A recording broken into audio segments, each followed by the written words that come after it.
I can just sit over this. So you're going to unmute? Done.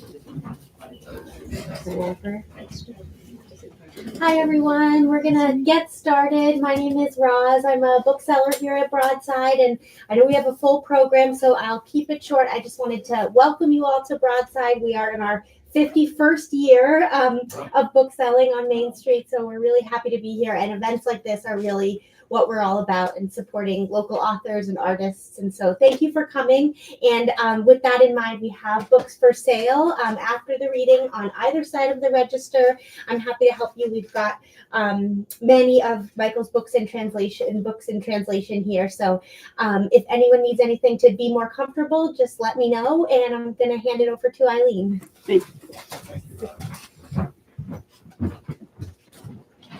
Hi, good evening, everyone, and welcome again to Broaddside Books. I'm sorry, I'm a little nervous. You may have been expecting the poet Fungai Pichuangana to show up and are surprised to see me, but he was called out of town, and I am lucky to have the honor to introduce our poet this evening. So my name is Eileen Gloucester. I'm a retired teacher, former bookstore owner, and most importantly, I'd say a poet who had the good fortune of attending many of Michael's beautifully run workshops over the past several years. I'm honored to be here tonight. Destinations is Michael's 9th and newest poetry collection. He always tells his classes that poems should have originality, compression, and emotional resonance. So as he reads tonight, you can judge if he's following his own advice. His other book, The Umbrella, is a collection of short stories originally written in Danish and translated by Michael in 2023. There's a nice story behind that. For their 90th anniversary, Penguin Books published a series of 90 small volumes to celebrate their history, and they chose The Umbrella as one of those volumes. So Michael has done a lot more than write poetry for his life.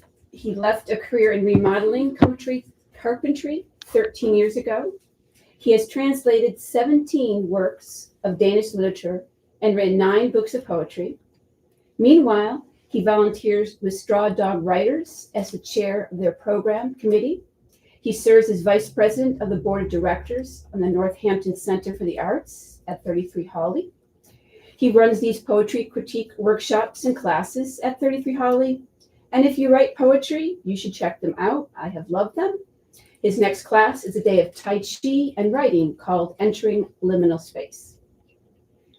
There's still a little bit more. Michael is also a really good jazz player on the clarinet. I don't know if any of you have been lucky enough to hear him. He'll be performing with that trio this Saturday night at Revelry at 33. There's No Place Like Home, which is the 4th annual gala of the fundraiser for the Northampton Center of the Arts. And just a final note on tonight's format.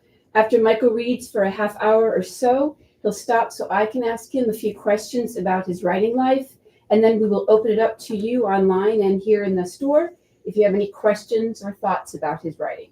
After which, we have some refreshments, and as Roz mentioned, books for sale, and he'll be happy to sign them. So now please give a very warm welcome to Michael Kavala. Just want to check. Is there anyone online, and can they hear us okay? Not sure. Okay. We hope. Thank you, Eileen, and thank you, Roz and Broaddside, and thank you, everyone, for showing up tonight. I'm happy to present these 2 works with you.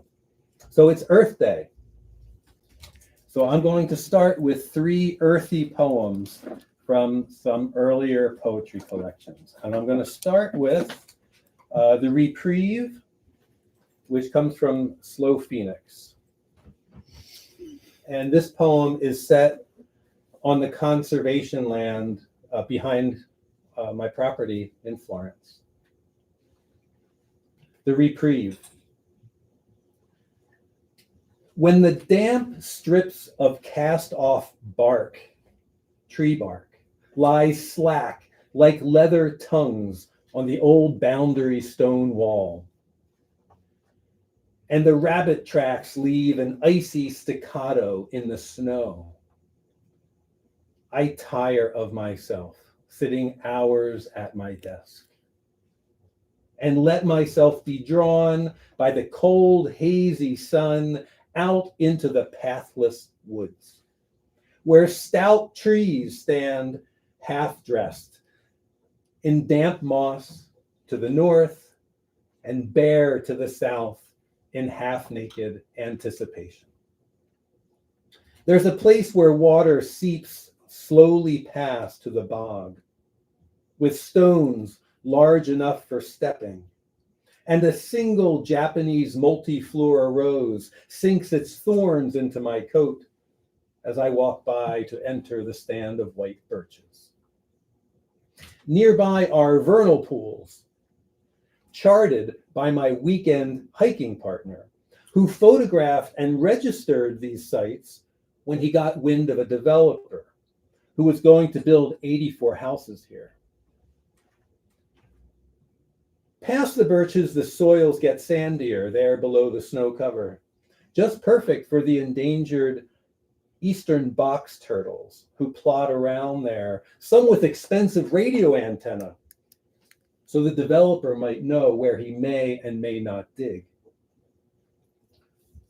I recall the neighborhood meeting earlier this week, when the town planner announced that all these woods and the bog and the vernal pools and the turtles had been purchased by the city as conservation land. Except for a handful of building lots out along the edge of the road, all this would remain more or less as it is now. And I wonder if anyone told the land that it was given a reprieve, or if I was the first to say that the turtles could relax and the coyotes and toads could count on returning to their hunting and breeding grounds another season. That the saplings could continue to stretch in the shadows of their giant forebears. And when I tire of myself, and this great disjointed world threatens to pull me apart with it, I will still be able to slip off to this place where the strips of bark lie slack on the stones and the damp moss clothes the sturdy trees.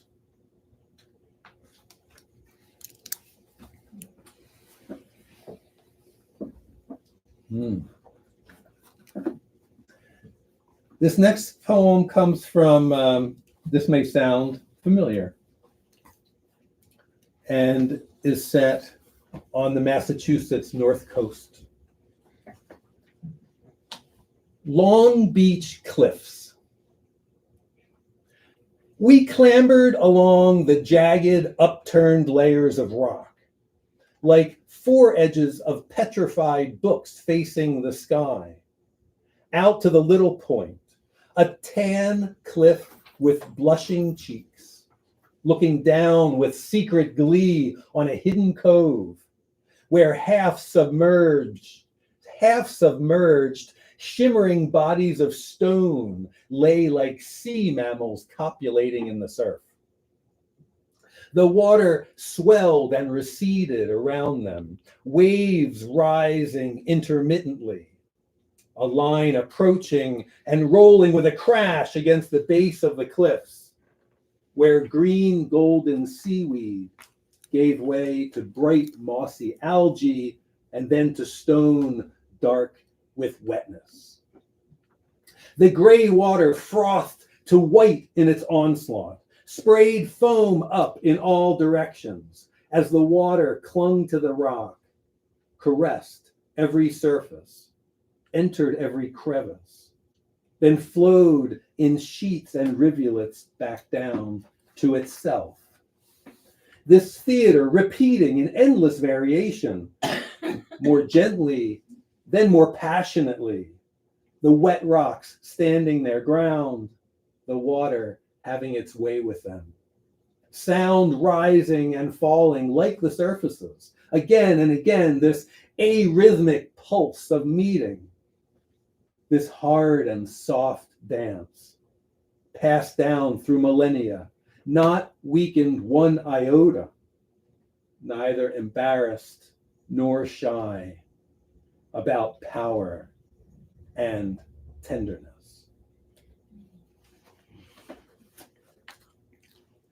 And then I'll read one more poem. This is from We Are More Than Just This. This came out last year. And this poem considers the fact that we are currently traveling at 67,000 miles an hour around the sun. Joyride.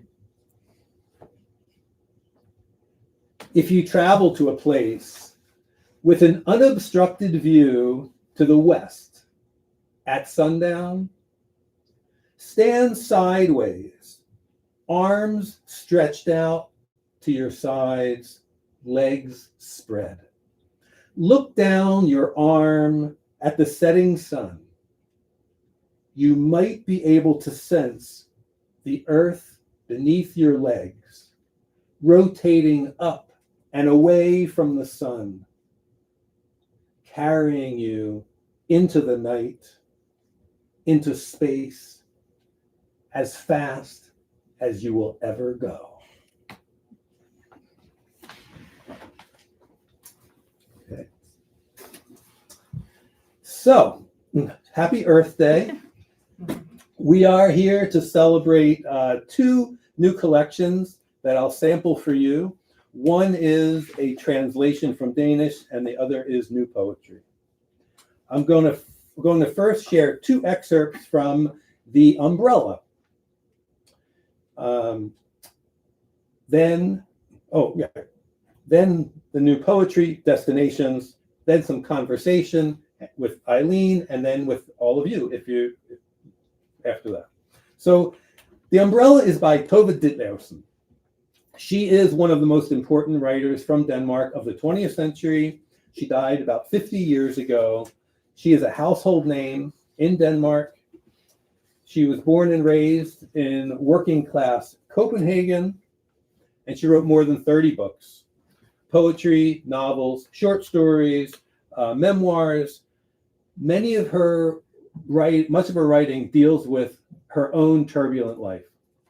Autobiographical material, including struggles with alcohol and substance abuse, growing up poor, investable, 4 marriages that ended in divorce, several abortions, periods in psychiatric institutions and rehab centers. She had a very dramatic life, and her writing is gritty and tough. Her work was generally not available, very little of it was available in English until recently. Her fictional account of being in psychiatric institutions called The Faces was translated by Tina Nunnally. The Copenhagen trilogy, which is her memoirs, she and I co-translated, and the 2 short story collections, The Trouble with Happiness and The Umbrella, I translated, and that's where this is coming. So, as Eileen mentioned, this was chosen as one of 90 volumes by Penguin for their anniversary. So it is sitting alongside writers like Virginia Woolf and James Baldwin, Dylan Thomas. It's an incredible list, and that a work of mine that I selected and translated and proposed made it there is just beyond amazing. So originally in Danish, it was called Paraplyen, The Umbrella. It was published in 1952. And this first excerpt is from the story, The Cat. So The Cat involves a married couple. The wife has recently returned from the hospital because she just had a miscarriage. Now, she's been taking in a stray cat that she's been feeding. It's not housebroken. So her husband's pretty annoyed and fed up with this cat. He just chased it out of the house and shut the windows while his wife is preparing dinner. I'm going to read a few lines in Danish. So this is what Tove Ditlevsen wrote in the original in 1952. Lænet op mod køkkenbordet betragtede han sin kone. Hun lod noget kød gå igennem maskinen og fangede det i hænderne og lidte det ned i en skål efterhånden, som det kom krybende ud af alle de små huller, som lange lyse år.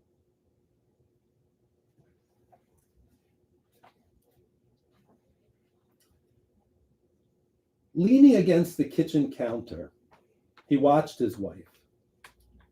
She was putting meat through the grinder and catching it in her hands, then leading it into a bowl as it came creeping out of the little holes like long, bright worms.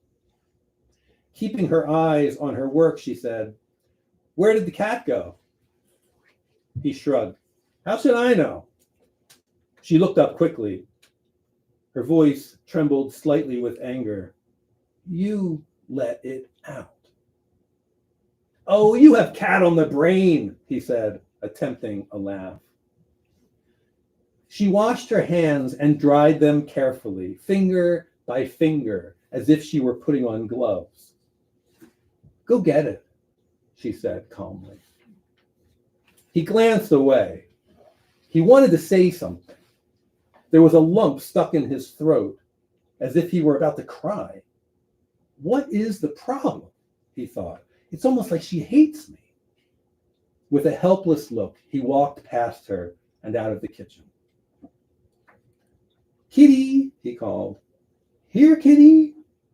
If the cat comes back, he thought, then everything will be fine. But it didn't come.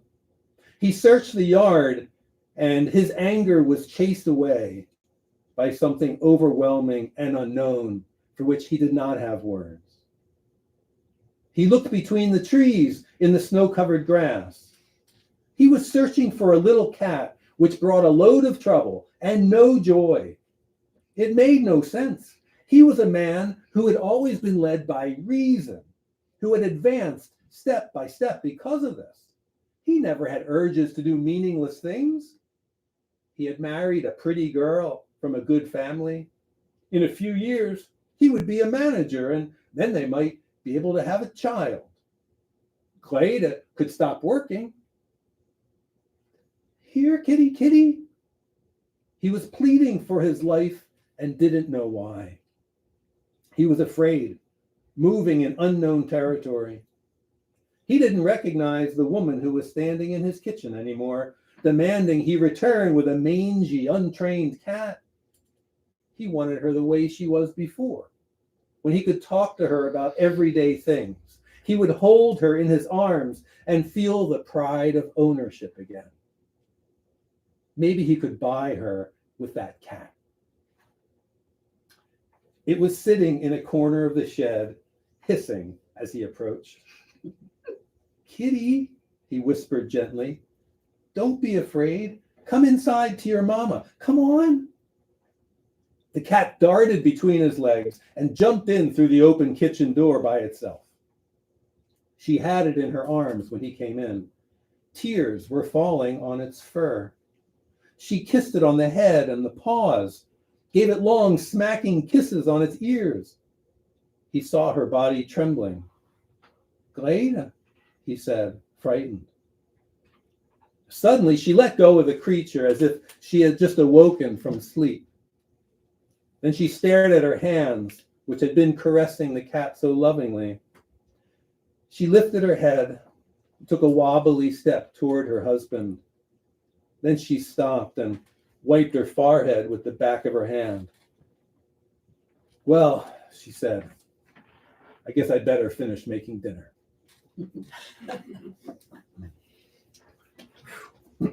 So as you can hear, there's a lot going on between the lines in Tove Ditlevsen's writing. She's a master, I think, at creating emotional tension. During Tove Ditlevsen's lifetime, her writing was not recognized by the primarily male literary establishment in Denmark. But her work found immediate and substantial following among female readers who treasured her books and passed them to other women saying, "You have to read this."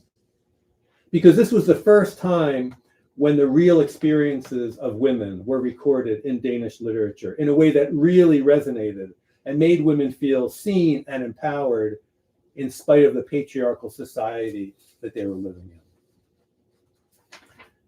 This next excerpt is from the story Life's Persistence. And this one, a young woman named Alice is in a doctor's waiting room. Alice is the lover of a married man named Bent. They got careless, and so now, without telling him, she's going to get an abortion. Abortions are illegal in Denmark in 1952. They became a legal part of their free healthcare system in 1973, and they still are today.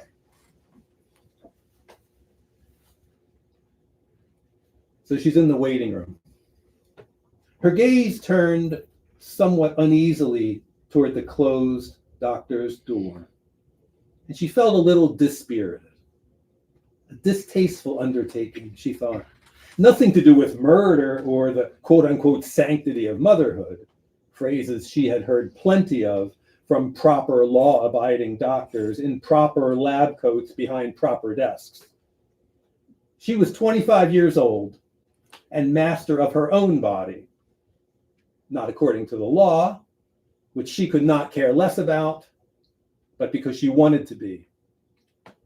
Not a single sentimental thought about powder blue ruffles or a little toothless grin.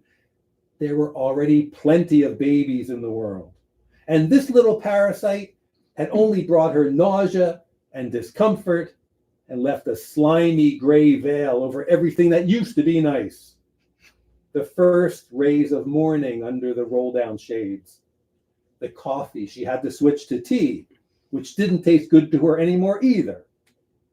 The evening's heart-wrenching yearning for Bent, which had changed into yawning exhaustion, difficult to keep hidden for long. Besides, Bent had only come by a couple times a week recently. It made sense. But she wasn't too crazy about being with a man who just wanted to feel good and then fall asleep in her arms. Everything oppressive about marriage had to be kept out of their relationship. Wouldn't it look fine right now if she called him up and said in a tearful, wifey voice, "There's something we absolutely have to discuss right now"? She wasn't the strongest person, for better or for worse. She wasn't going to try and convince him to leave his wife and child on account of this accident. She was afraid of hurting anyone, and she had the innate conviction that love and marriage rarely had anything to do with each other. So I'm going to skip a little section, and then she gets called into the doctor. She's sitting across from him at his desk. The doctor says, "So what is the matter?" She wet her lips with her tongue and cleared her throat. I'm going to have a baby," she said quietly, adding, before thinking about it, "You know that very well." "How should I know that?" he asked with a voice like a scratchy record. A helpless feeling came over Alice. She had been told that she should, quote unquote, go about this carefully. And before she had come, it had all seemed so clear to her, so right and natural, but even the man's appearance and manner gave her a sense of shame, of something unclean or terrible. She didn't understand anything, least of all herself, when she answered, "Isn't that what you do for a living?" She had snubbed the lifeline the man had extended. She had done something irrevocable, something whose consequences she couldn't foresee. Her reason had abandoned her. The man's expression was vacant and uncomprehending. Without looking at her, he took out a smudged handkerchief and started cleaning his eyeglasses very energetically. "I don't understand at all what you mean," he said flatly. Then the words came out by themselves, as if they had always been there somewhere in the world, waiting for her, as if the entire situation had been constructed and laid out in advance, perhaps as long as she had been alive, and little could be changed about it, as much as wishful thinking could change the weather tomorrow. She straightened herself in her chair and smoothed out her dress over her flat belly, which would soon start swelling unmercifully. I mean, she said calmly, this is my first time, you understand, and don't I have to be examined or something? He rose with a gracefulness that one would never have thought possible of such a body, and it seemed to Alice a kind of comic annoyance or impatience was evident in his movements as he walked past her in the tiny room where there stood a gurney. If you undress, I will examine you. Go right ahead. Her knees were shaking a little as she followed him, very erect and pale. She thought to herself, I will often need to remember the triumph of this moment.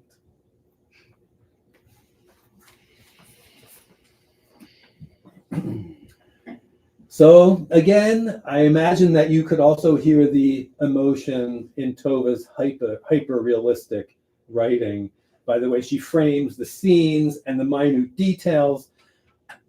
I find that she writes to the center of emotional wounding. And when I read her, I take it as kind of a cautionary tale or a reminder to return to my own wounds, whatever they are, to feel them deeply so they can be healed, so I can become acclimated to them and maybe function in this world in a way that feels more satisfying with less triggering and fear. The writing is one way that I process my obsessions and emotional triggers. It gives that part of me a voice, a release, some validation. When I can see the emotion playing out on the page, I consider it with like a little less personally, and eventually in a less reactive way. So I'm going to share next a handful of poems from Destinations. The cover is a photograph I took a year and a half ago when I was in Greenland. This is the Northern Lights over the small city of Narsaq in southern Greenland. And there's a group of Greenland-inspired poems in here.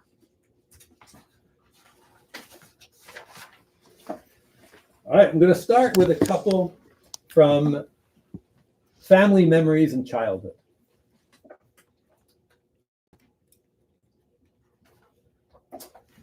So Jewish apple cake was a mainstay in my family at most celebrations and family gatherings. Glenn Davis's mother's Jewish apple cake. Glenn was from my childhood, Cousin Cookie's boyfriend. I have one memory of him. Mix together 4 eggs. Don't worry, it serves 12, and 1 cup sugar. I use coconut sugar. Glenn was tall and thin, with dark hair. I was 5. Cookie showed up with him for a visit on our stoop. Add 1 tablespoon vanilla, then 3 cups of flour. I use spelt, half white, half whole, and 1 tablespoon baking powder. During an armed robbery at his work, Glenn blocked the office door, held it shut, was shot through it, saving several coworkers. Slowly mix in 1 cup of oil. I use sunflower. Take 4 or 5 apples, peel, core, and slice. I do this by hand. Glenn was breathing through a hole in his throat. I'd never seen that.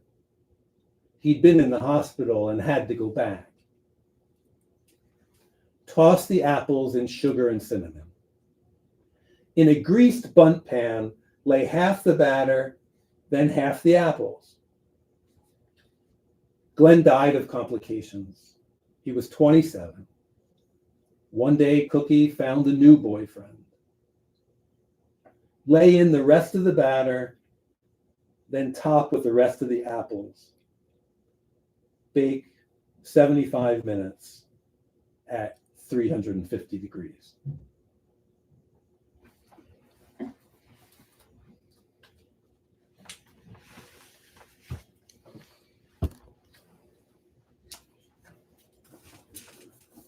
So for his hardware business, my grandfather had season tickets to see the Philadelphia Phillies play baseball in Philadelphia. So he could bring his salesmen and buyers from out of town. And occasionally I got to go too and became a lifelong Phillies baseball fan. The Vendor, Veteran Stadium, Philadelphia. He carries his cooker in front, straps over his shoulders, a large stainless box with numerous lids, a bright ballpark sticker on the side, and also on the cap topping his sweaty, bald head. Dogs! Dogs! He pauses, scans the rows of spectators. Someone holds up 4 fingers. A lid opens. Out comes brown and white buns. He reaches with tongs into the steamy cavern, removes a pink, shiny link of flesh for each bun, then dipsticks raised with mustard, ketchup, spoons for sprinkling, onions, relish. Dogs, he yells, while enfolding each creation in foil, handed down the row. 1, 2, 3, 4, and cash on the return. He flips open his thick roll of green bills, adds to it, tucks it in his apron. As all the lids flip shut, he continues down the aisle in the Grand Baseball Coliseum, one of the immortals.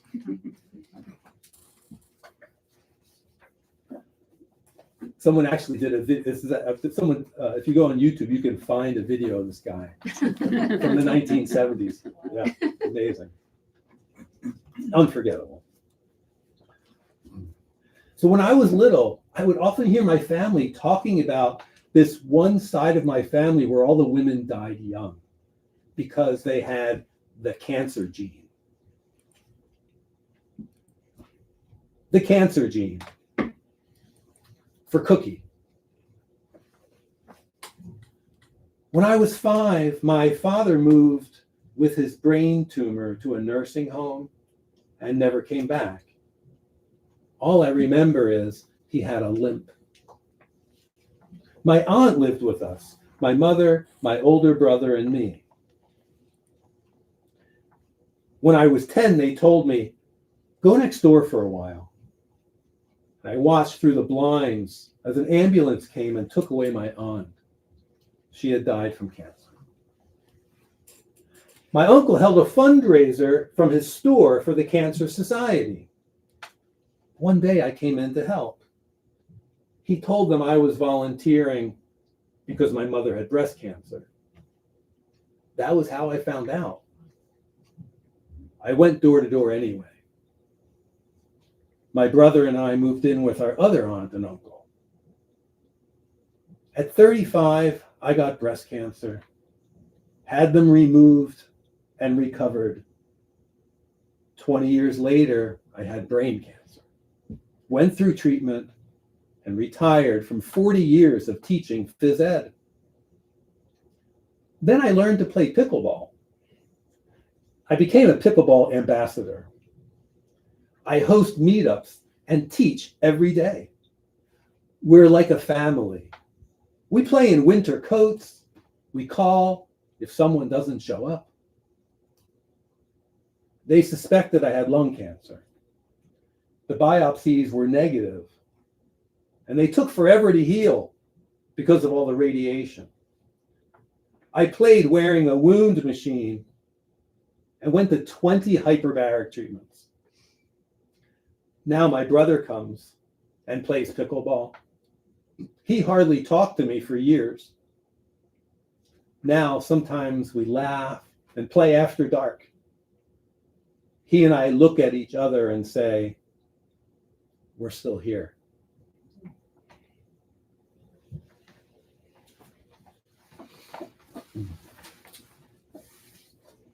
So I'm going to pivot to a couple of relationship poems. And nature, relationship and nature. Butterfly. In your blue wool slippers, feet turned slightly out, your black leggings all the way up and disappearing behind your big red roomy sweater, I imagine you long for the open air, then land on a rose and taste it with your toes.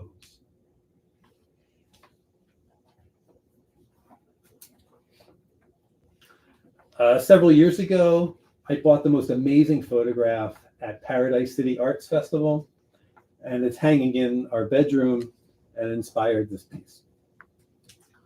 Cranes dancing. It is snowing. The ground and sky are both white as your wings.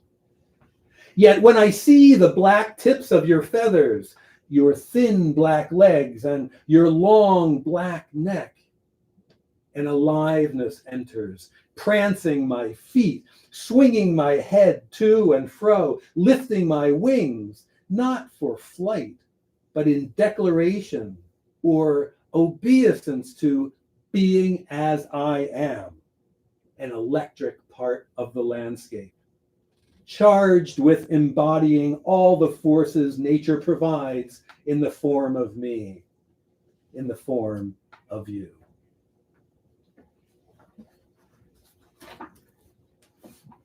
I'm going to finish up with two more Earth-based poems for Earth Day. These both comment on the Anthropocene, this age where human activity impacts every corner of our planet Earth. The end of the world as we know it. It may have happened one day last week. The limit surpassed when the water/air/climate/extinctions reached a brink where recovery is no longer possible, starting the steady decline toward elimination of Homo sapiens. I'm not sure the Earth cares. I myself only noticed a certain inescapable resignation. Maybe you felt it too. I understand if you don't want to talk about it. And I'll finish with one of the Greenland poems. Twin Glacier. My friend Paul said, I'm sure you could make a poem out of this. Something like giant hands shaping the landscape for millennia. Yeah, giant hands molding the rocks.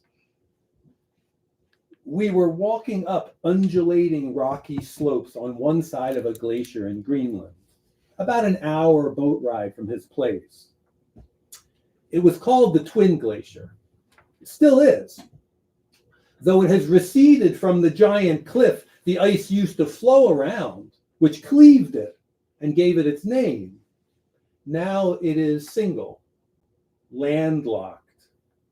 No more calving icebergs, just a steady drip and seep, lightening the load of the land, which is slowly rising, even as the oceans rise on the other side of the planet.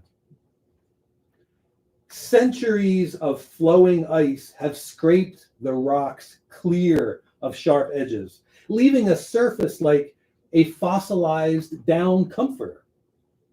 with gentle patterns of lines and earth tones.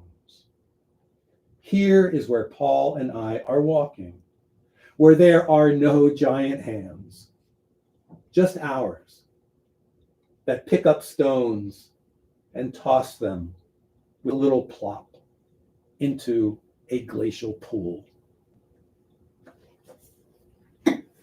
Thank you. That is the reading for you tonight. Thank you. So we're going to move the podium out of the way, bring over a couple stools, have a little conversation, and why?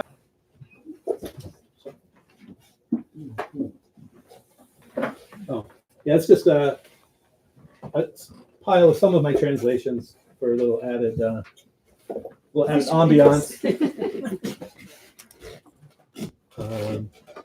Yeah. All right. Well, thanks again for coming. I've just got a couple of questions I thought I'd ask, and then perhaps you have some of your own. And I kind of wanted to ask you a little bit about the translating aspect. Mm-hmm. First, would you get my order here?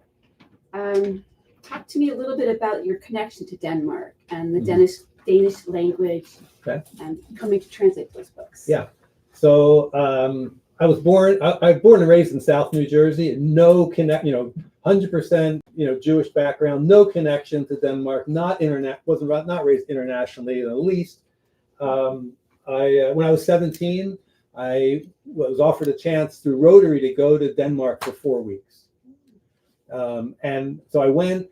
I met a girl, and we fell in love with each other, and stayed in touch.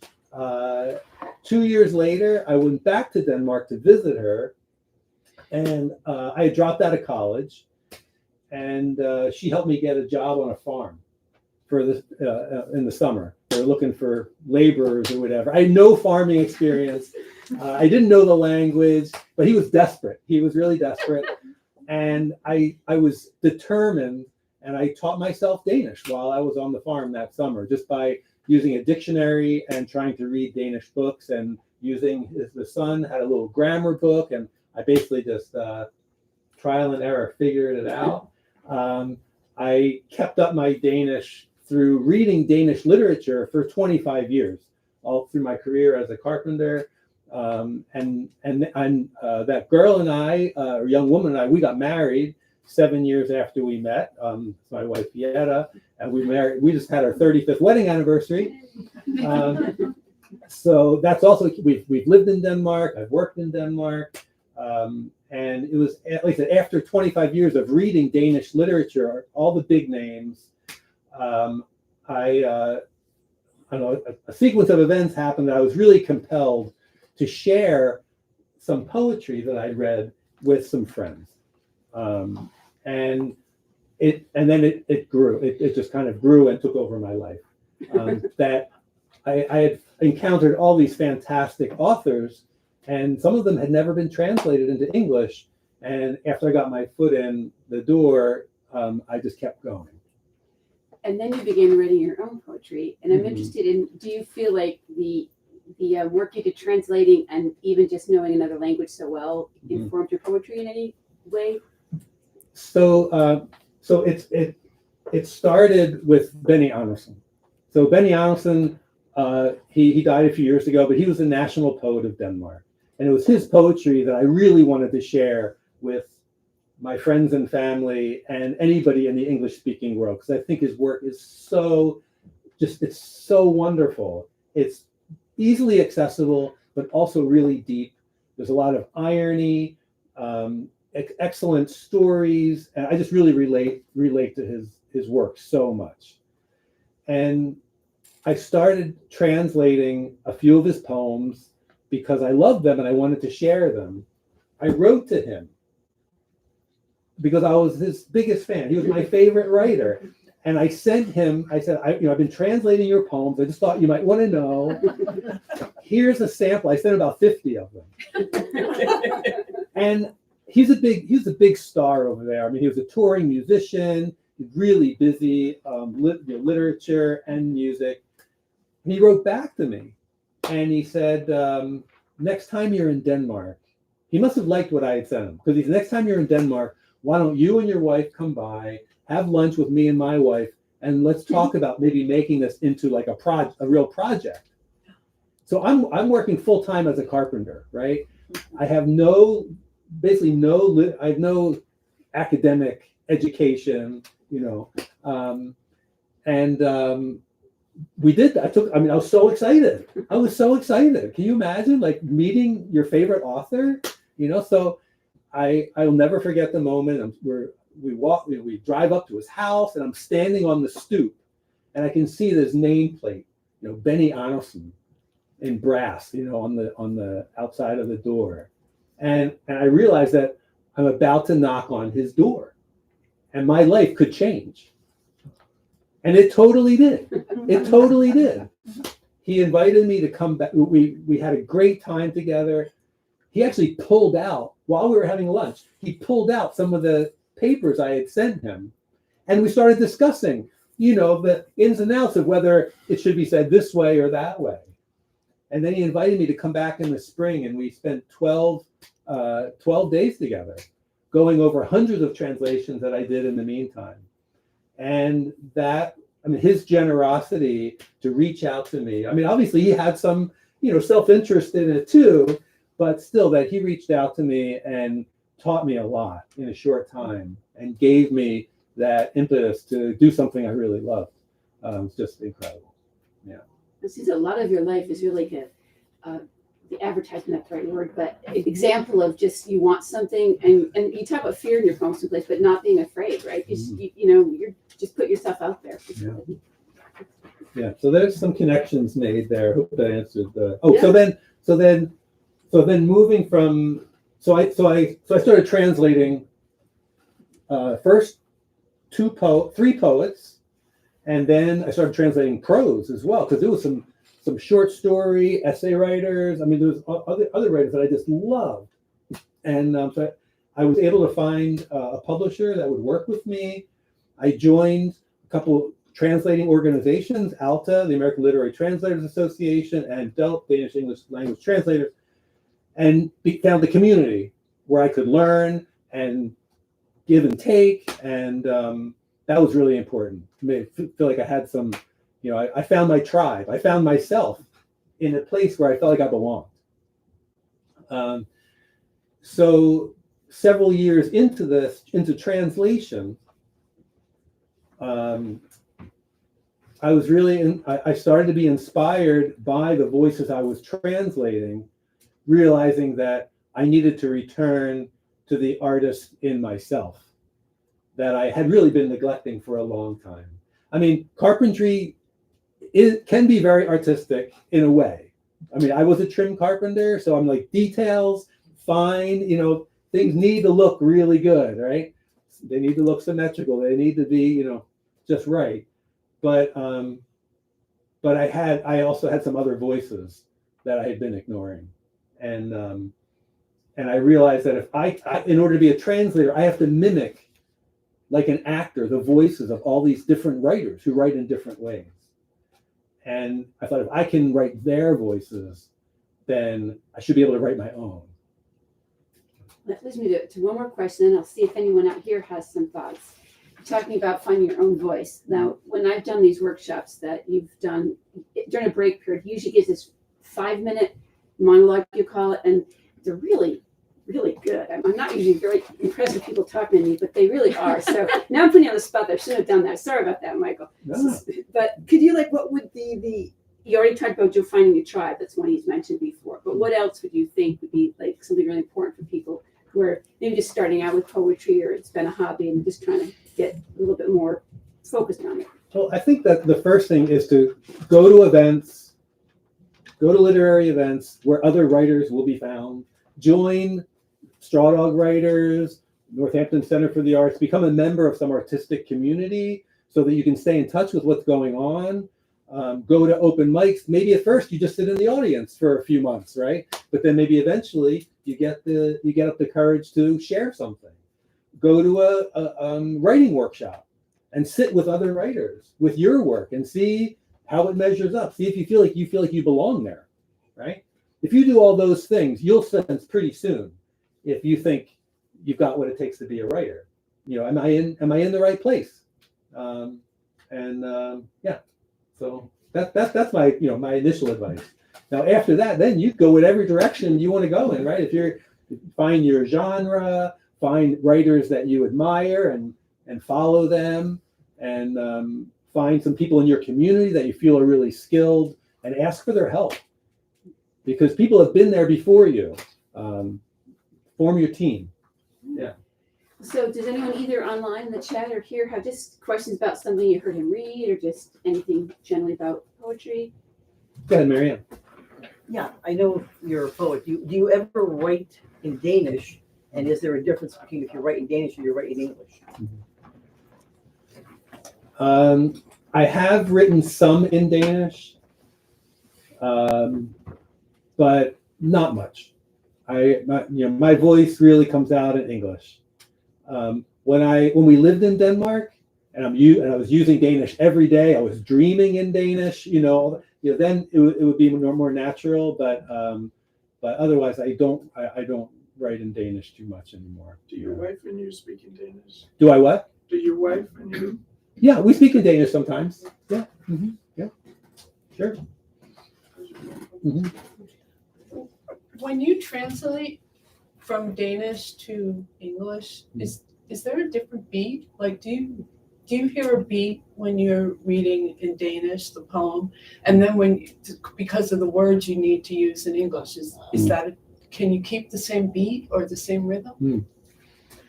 Yeah, that's a good point. I mean, so translating has some similarity to original writing in that you do a draft, right? And then you go back and you revise it and you refine it and you revise it.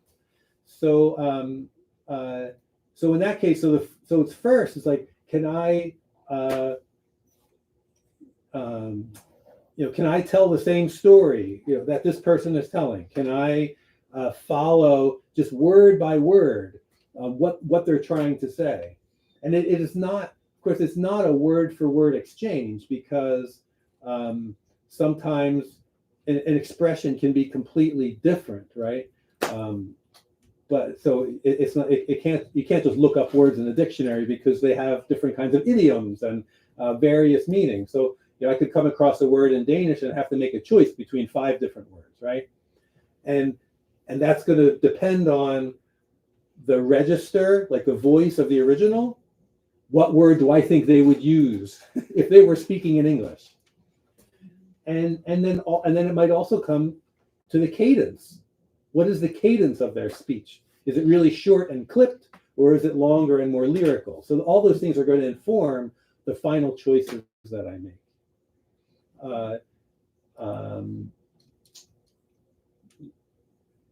The Danish language has, I don't know, maybe half the amount of words of English. So words tend to repeat themselves more in Danish, whereas in English, we generally don't like repeating them. And I'll be looking for, synonyms and trying to keep the words, keep it more varied. In Danish, where you might just have 1 or 2 choices to express something, in English, you might have 5 different choices. So we definitely have a broader palette, because we're drawing from different literary branches, literary etymologies. But that's a little bit of what the craft that goes behind. There's a lot of decisions to make, but the bottom line, I think the bottom line is finding the voice of the author. Just like an actor on stage, they have to be convincing. You have to forget that you're looking at an actor. You believe that it's Hamlet, right? For a little while, right? And that's what I want, that the reader forgets that I had anything to do with this. They're reading Benny Anderson and Cecil Birko and Tove Ditlevsen. They're reading their work. If I've done my job, then I become invisible. So do you find that kind of literary work stressful in a way that writing your own poetry isn't? Or are they 2 different fun games? Yeah. They are two different fun games. I think that's the right answer. So, and I get something different from every author. So it's there's a reciprocity happening here, which I haven't realized until recently. So when I'm translating Benny Andersson, that was like learning how to be a close reader. That's what he taught me. Is that language is not taken for granted when you're a poet. Every not this, every comma counts. Every space between the lines counts. Everything counts. Everything. So when I translate Tove Ditlevsen, she exposed herself so completely, all of her thoughts, all of her faults and foibles, and also of the people around her, which made a lot of people mad. But she just didn't. She was intent on telling the truth as she saw it, reckless, with abandon. And that made me have more courage as a writer. That if she can do that, and that made her work last and be read all over the world now, because of the impact of how she could, because of how unafraid she was. Then how much courage can I have to expose a little bit of myself? Did you ever meet that author, The Year of Living Danishly? We are friends on Facebook or something. Yeah. I mean, it's just so amazing, and the fact that Denmark is one of the is it the only country in the world that has of joy You're talking about like the scale of the happiness scale in countries. Yeah. It's always in the top three, Yeah, happiest countries in the world, usually with Norway and Sweden, or Norway and Finland.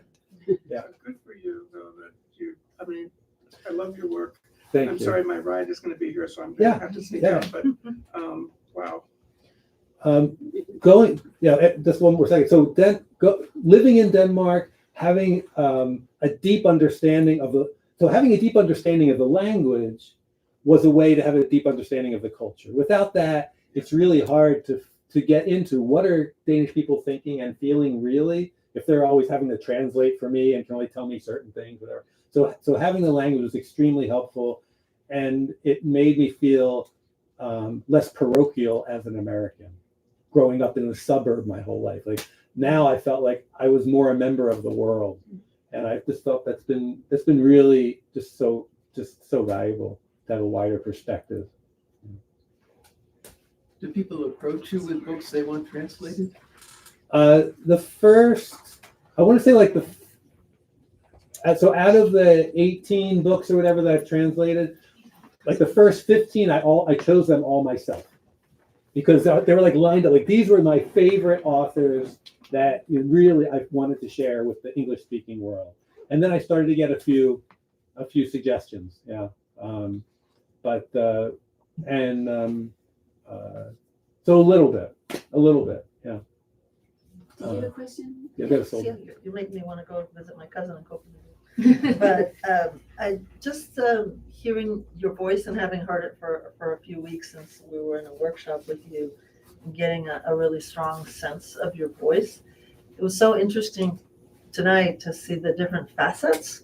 So in the poetry about nature, set in nature, I'm not sure, how to describe it, but there's something very luminous in it, and almost like just think other poets that, I really did come to mind were like Neruda or, even Whitman in some places like that. There's just this it's your voice, but there are echoes and the quality of that kind of vision. Mm.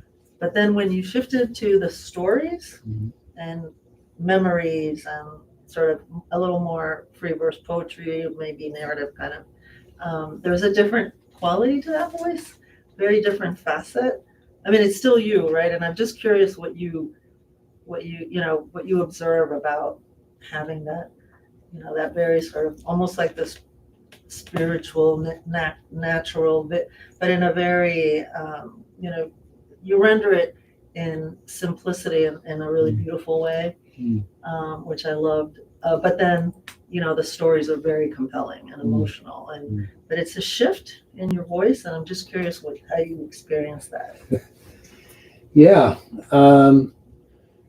So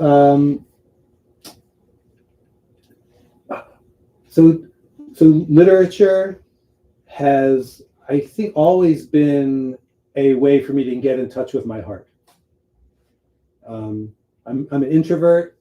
I'm not that. Yeah. So I'm pretty severe introvert, and I would say that it's taken me a long time to even develop emotional intelligence with other people, and that literature was a way that I could feel touched, and a way if I could, and then mimicking the voice of these other authors that had a lot of heart, and I could feel that coming through me, and then taking that next step. Now let me look at my own life and what touches me. Can I write that? Yes. Do you think that's a fabulous place? Do you think we should end here? If you have further questions during the reception they can take? Yeah, sure, That's a sure. beautiful place. Is that good with everybody here? Yeah, so can we give a nice round of applause to that?